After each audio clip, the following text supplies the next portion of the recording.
बिहार चुनाव से पहले सुप्रीम कोर्ट से कांग्रेस आरजेडी समेत पूरे विपक्ष को लगा तगड़ा झटका। सुप्रीम कोर्ट ने बिहार वोटर वेरिफिकेशन पर रोक लगाने से किया इनकार। जज ने कपिल सिब्बल की दलीलों की उड़ाई धज्जियां। सुप्रीम कोर्ट ने कहा चुनाव आयोग की प्रक्रिया पर नहीं लगेगी रोक, जारी रहेगा एसआईआर। बिहार चुनाव से पहले पूरे विपक्ष को सबसे बड़ा झटका लगा है। बड़ी खबर यह है कि सुप्रीम कोर्ट ने स्पेशल वोटर लिस्ट रिवीजन करने पर रोक लगाने से इनकार कर दिया है। याचिकाकर्ताओं की ओर से पैरवी कर रहे वरिष्ठ वकील कपिल सिब्बल ने एक से बढ़कर एक दलीलें सुप्रीम कोर्ट में पेश की, लेकिन कोई दलील काम नहीं आई। राहुल गांधी, तेजस्वी यादव, ममता बनर्जी से लेकर इंडी अलायंस के मंसूबे सुप्रीम कोर्ट में ध्वस्त हो गए। इस दौरान याचिकाकर्ताओं और चुनाव आयोग का पक्ष सुनने के बाद सुप्रीम कोर्ट ने फिलहाल एसआईआर पर रोक लगाने से इनकार कर दिया है। सुप्रीम कोर्ट में अब इस मामले पर 28 जुलाई को सुनवाई होगी, लेकिन जो बातें सुप्रीम कोर्ट ने कही हैं, जो दलीलें सुप्रीम कोर्ट में याचिकाकर्ताओं की ओर से पैरवी कर रहे कपिल सिब्बल ने रखी है, वो मैं आपको बता देती हूं। दरअसल कपिल सिब्बल ने सुप्रीम कोर्ट में यह कहा कि बूथ लेवल ऑफिसर यानी बीएलओ को यह पावर दिया गया है कि वो तय करे कि कोई भारत का नागरिक है या नहीं है। केंद्र सरकार तय करेगी कि कोई व्यक्ति भारत का नागरिक है या नहीं है। चुनाव आयोग ये तय नहीं कर सकता, जिस पर सुप्रीम कोर्ट ने जवाब दिया और कहा कि इस पर चुनाव आयोग को जवाब देने दीजिए। चुनाव आयोग ने कहा कि एक बार फॉर्म अपलोड हो जाने के बाद इस प्रक्रिया को आगे बढ़ाने की जरूरत बिल्कुल नहीं होगी, क्योंकि डेटाबेस तैयार हो चुका होगा। हम मतदान केंद्रों की संख्या 1500 से घटाकर 1200 करना चाहते हैं। आवास प्रमाण पत्र और पहचान पत्र गौर किया जाएगा। आधार देश के सभी नागरिकों के लिए है, न सिर्फ नागरिकता के लिए। आधार नागरिकता का प्रमाण नहीं है, बल्कि ये पहचान का प्रूफ है। ये भी साफ तौर पर कहा गया है इलेक्शन कमीशन के जरिए। तो ये तमाम बड़ी बातें सुप्रीम कोर्ट में दलीलें जहां एक तरफ इलेक्शन कमीशन की तरफ से रखी गई, तो दूसरी तरफ कपिल सिब्बल ने तमाम तरह के दलीलें अपनी तरफ से रखी। लेकिन आखिरकार सुप्रीम कोर्ट ने ये जो वेरिफिकेशन एक तरीके से बिहार चुनाव से पहले इलेक्शन कमीशन का वोटर लिस्ट में चल रहा है, उस पर रोक लगाने से इनकार कर दिया है। यानी चुनाव आयोग अपना काम करता रहेगा। मैंने आपको जानकारी दी थी कि किस तरीके से कपिल सिब्बल, अभिषेक मनु सिंघवी जैसे जो ये वरिष्ठ अधिवक्ता हैं, ये सुप्रीम कोर्ट पहुंचे और तेजस्वी यादव की पार्टी जो आरजेडी है उनकी तरफ से याचिका दायर की गई। कांग्रेस पार्टी के नेता ने याचिका दायर की। महुआ मोइत्रा जो है उनकी तरफ से याचिका दायर की इलेक्शन कमीशन के इस फैसले को लेकर, इस पूरी प्रक्रिया को लेकर, और कई याचिकाएं सुप्रीम कोर्ट में दायर की गई। लेकिन आज सुप्रीम कोर्ट में विपक्ष को सबसे बड़ा झटका लगा है और सुप्रीम कोर्ट ने जो फैसला सुनाया है उस पर एडवोकेट अश्वनी उपाध्याय का जवाब सामने आया है। अश्वनी उपाध्याय वो एडवोकेट थे जो इस पक्ष में थे कि इलेक्शन कमीशन जो सत्यापन कर रहा है, जो ये प्रक्रिया चल रही है वो चलनी चाहिए, पहचान जरूरी है, ये सत्यापन होना चाहिए। उन्होंने सुप्रीम कोर्ट के फैसले के बाद क्या कहा है, जरा सुनिए। सुप्रीम कोर्ट में दोनों पक्षों को सुना गया। एक पक्ष ऐसा है जो चाहता है कि बिहार में जो इंटेंसिव रिवीजन हो रहा है, जो मतदाता सूची का सत्यापन हो रहा है, उसको रोक दिया जाए। हमारी याचिका, हमारी मांग ये है कि ये सत्यापन चलना चाहिए, डोर टू डोर चलना चाहिए। हमने ये कहा है कि वोटिंग फंडामेंटल राइट नहीं है, right to vote fundamental right नहीं है, लेकिन free and fair election fundamental right है। अगर वोटर लिस्ट में एक भी रोहिंग्या का नाम है, एक भी घुसपैठिए का नाम है, उसको काटा जाना जरूरी है। बिना जब तक घुसपैठिए भारत में वोट करेंगे तब तक इसको फ्री एंड फेयर इलेक्शन नहीं कह सकते हैं। माननीय सुप्रीम कोर्ट में हमारी याचिका पे भी है और जो दूसरा पक्ष चाहता था कि ये रुक जाए, दोनों पक्षों की याचिका पे इलेक्शन कमीशन को नोटिस जारी किया है। हमारी याचिका में सारे राज्य सरकारें भी पार्टी हैं, इसलिए उनको भी नोटिस जारी किया है।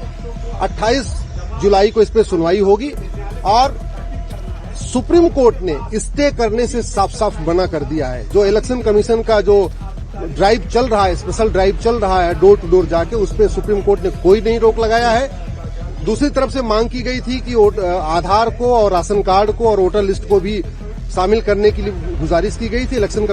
सुप्रीम कोर्ट ने कहा है कि इलेक्शन कमीशन चाहे तो उन तीनों डॉक्यूमेंट को एक्सेप्ट करे। ये इलेक्शन कमीशन का डोमेन है, उसमें कोई इंटरफेयर नहीं होगा। टाइमलाइन को लेकर काफी सवाल उठाए सुप्रीम कोर्ट ने कि एक्सरसाइज खत्म हो पाएगी कि नहीं आने वाले इलेक्शन से पहले। माननीय सुप्रीम भी दिए कि अगले इलेक्शन में करना चाहिए। माननीय सुप्रीम कोर्ट ये कह रहा था कि क्या इलेक्शन के पहले ये ड्राइव पूरी हो जाएगी। उस पे इलेक्शन कमीशन ने कहा है कि 60% लोगों का सत्यापन डॉक्यूमेंट पहले आ चुके हैं, केवल 40% बचे हुए हैं।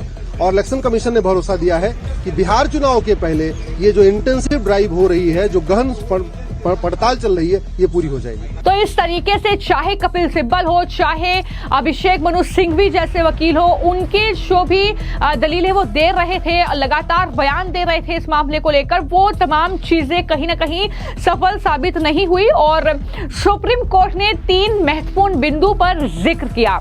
सुप्रीम कोर्ट ने यह कहा कि चुनाव आयोग के पास वोटर लिस्ट बनाने का संवैधानिक हक है। यह सुप्रीम कोर्ट ने बड़ी बात कही। जिस तरीके से विपक्ष लगातार ये कह रहा था कि केंद्र सरकार की कठपुतली बन चुका है चुनाव आयोग, ये किसने हक दिया कि वो इस तरीके से ये वोटर लिस्ट रिवीजन कराए, ये तमाम बातें की जा रही थी। लेकिन अब सुप्रीम कोर्ट ने साफ कर दिया कि चुनाव आयोग को वोटर लिस्ट रिवीजन का पूरा अधिकार है। कोर्ट ने माना कि इस प्रक्रिया का मकसद सही वोटर लिस्ट बनाना है, लेकिन समय की कमी है। इसको लेकर सुप्रीम कोर्ट ने हालांकि थोड़ी चिंता जरूर जाहिर की। सुप्रीम कोर्ट ने यह भी नोट किया कि बिहार में विधानसभा चुनाव नवंबर में होने वाले हैं और उस लिहाज से अब वोटर लिस्ट रिवीजन पर रोक लगाने से पूरी चुनावी प्रक्रिया प्रभावित हो सकती है।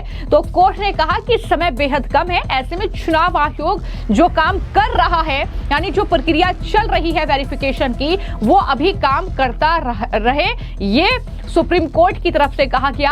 और तीसरा कि अंतरिम आदेश की मांग नहीं है। याचिकाकर्ताओं ने शुरू में तो इस पूरी प्रक्रिया पर रोक लगाने की मांग की, लेकिन बाद में वो भी पलट गए। उन्होंने खुद कह दिया कि वो इस स्टेज पर स्टे नहीं चाहते हैं, बल्कि चुनाव आयोग की प्रक्रियाओं और दस्तावेजों की स्वीकार्यता पर कोर्ट से स्पष्टता चाहते हैं। तो इस तरीके से कहीं ना कहीं जब उन्हें लगा कि इस पूरे मामले पर वो फंस सकते हैं या उन्हें कोई राहत नहीं मिलेगी, तो इस तरीके की दलीलें भी सुप्रीम कोर्ट में रखी गई। हालांकि सुप्रीम कोर्ट में क्या कुछ हुआ, किस तरीके से इस पूरे मामले को लेकर फैसला सुनाया गया, एडवोकेट वरुण सिन्हा ने विस्तार से जानकारी दी है। क्या कहा है, सुनिए। इलेक्टोरल रोल रिवीजन का जो मुकदमा सुप्रीम कोर्ट में आरजेडी और दूसरे जो एनजीओ ने फाइल किए थे, वो सारे पिटीशंस आज सूचीबद्ध थे माननीय वेकेशन बेंच के समक्ष।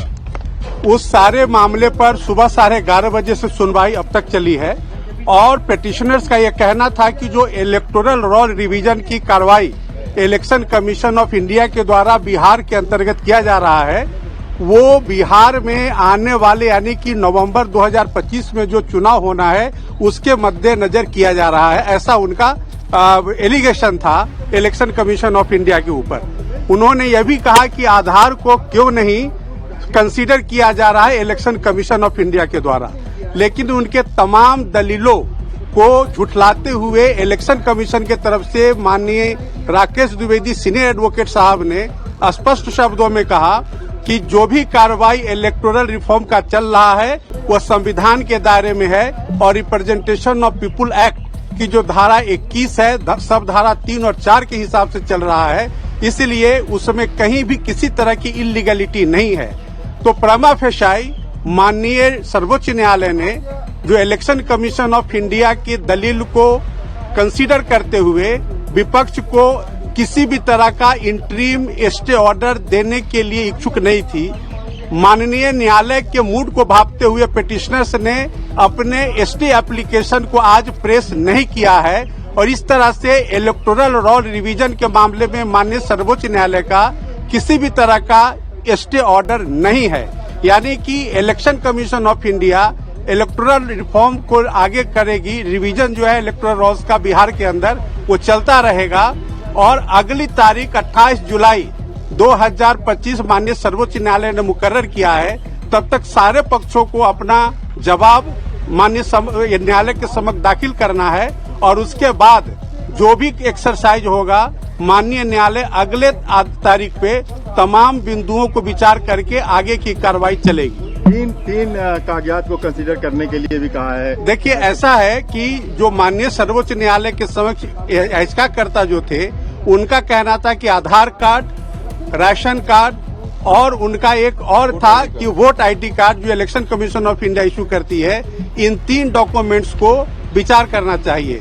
माननीय न्यायालय ने कहा कि अगर इलेक्शन कमीशन चाहे तो इन डॉक्यूमेंट्स पर भी विचार कर सकती है। ऐसा उन्होंने आज अपने आदेश में लिखाया है। मैंडेटरी नहीं है। नहीं, ये बिल्कुल मैंडेटरी नहीं है। उन्होंने कहा कि जो वर्ड यूज किया है माननीय अदालत ने कि मे कंसीडर, तो वो कंसीडर करेंगे। अगर उनको उचित लगे कि ये कंसीडर करने के लायक नहीं है तो वो रीजन के साथ खारिज कर सकते हैं। तो जब हम बात कर रहे हैं बिहार चुनाव से पहले इलेक्शन कमीशन की इस प्रक्रिया की, यानी वोटर लिस्ट रिवीजन की, तो अगर बिहार में बात की जाए तो जाहिर तौर पर इसके कुछ लक्ष्य हैं और महत्वपूर्ण 2 बिंदुओं पर अगर मैं बात करूं तो पहला ये कि सिर्फ वैध और जो योग्य वोटर्स होंगे उनका ही नाम जो है वो वोटर लिस्ट में होना चाहिए। ये हर राज्य में होना चाहिए और यही इस रिवीजन का मकसद भी है। दूसरा, जो फर्जी वोटर हैं, जो मृत लोग हैं या अवैध वोटर्स हैं, उनके नाम को इससे हटा दिया जाए। ये इलेक्शन कमीशन का मकसद है, ये वोटर लिस्ट में रिवीजन का।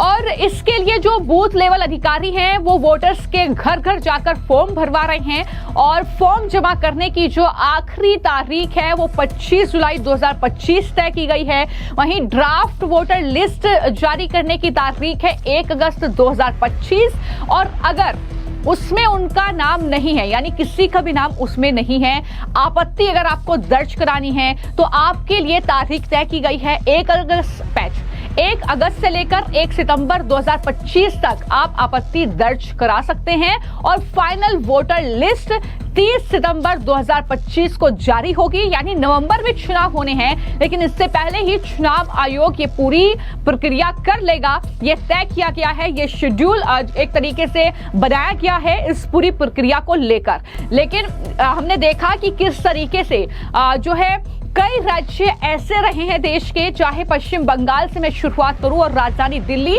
और बिहार भी उससे अछूता नहीं है कि वहां पर कुछ राजनीतिक दलों ने अपने वोट बैंक के लिए अवैध घुसपैठियों को बसा रखा है। उनका भरपूर तरीके से इस्तेमाल वो जब चुनाव होते हैं तब करते हैं। उनके बाकायदा वोटर आईडी कार्ड से लेकर तमाम दस्तावेज तैयार कराते हैं ताकि वो वोट दे सके। तो ऐसे में एक तरीके से पारदर्शिता इसमें होनी चाहिए वोटर लिस्ट में और उन्हीं वोटर्स का नाम होना चाहिए जो कि हकदार हैं वोट डालने के। तो ऐसे में यही पूरी प्रक्रिया है जिसमें एक तरीके से पारदर्शिता लाने की कोशिश चुनाव आयोग की है, जिस पर सुप्रीम कोर्ट ने भी अब एक तरीके से हरी झंडी चुनाव आयोग को दे दी है। लेकिन विपक्ष को बुरी तरीके से फटकारा है। कपिल सिब्बल की दलीलें काम नहीं आई है। राहुल गांधी, तेजस्वी यादव जो एक साथ वहां पर हुंकार भर रहे थे वो धराशायी हो गया है और इस तरीके से तगड़ा झटका विपक्ष को यहां पर लगा है। फिलहाल आपकी इस पूरे मामले को लेकर क्या राय है हमें कमेंट बॉक्स में जरूर लिखें। धन्यवाद।